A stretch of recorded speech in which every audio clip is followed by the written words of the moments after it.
ka shumë vende që janë kështu si demokraci hibride, sikurse konceptohet edhe nga institucionet ndërkombëtare, ku përdoren procedurat si ritual sa për syve faqe. Si në fundit partia opozitare ke edhe në Azerbajxhan. Partia opozitare ke edhe në Rusi. Për shembull, për kohë gjatë Putini me shumë qef ka mbajtur në opozit, ka mbajtur si është parlament, edhe ka dëgjuar pa reagime të ashpra Gennadi Zyuganovin edhe Vladimir Zhirinovski, njëri ekstremist nacionalist, rudimentar, megaloman nacionalist, dhe tjetri ishte rudiment komunist, njëri pra përfaqësuesi i mentalitetit të perandorisë ruse të dikurshme, tjetri i perandorisë sovjetike të dikurshme, dhe ishte komod me ata. Si e thoshte edhe ndërkombëtarëve, i thoshte popullit vet, o unë o këta lunatikët.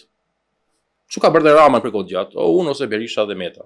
Dhe në zgjedhjet lokale neve të fundit ne kemi parë jo Erion Velia kandidat, po kemi parë Ramën dhe Berishën dhe Metën si posteri kryesor. Pra nuk e ka fshehur Rama këtë gjë. Që ai ka 3 votues, do të thënë që shiko mesmenë aty të tjerëve. A çfarë ndodh me opozitarët vërtet?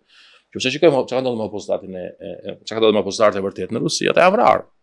Boris Nemcovi u vra, Ana Politkovskaja u vra, Aleksej Navalny u vra. Pra, kjo është opozita e leverdisme, ajo që thashun i dobishëm, që i leverdis Ramës. Që nuk e kërcëron, por i shton forcë në sharrin e Spakut, në përpjekjen e kësaj strategjie të fortesës.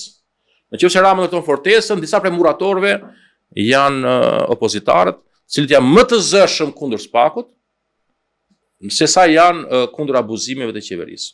Sepse thellë janë shëmbulltyra të njëra tjetrës.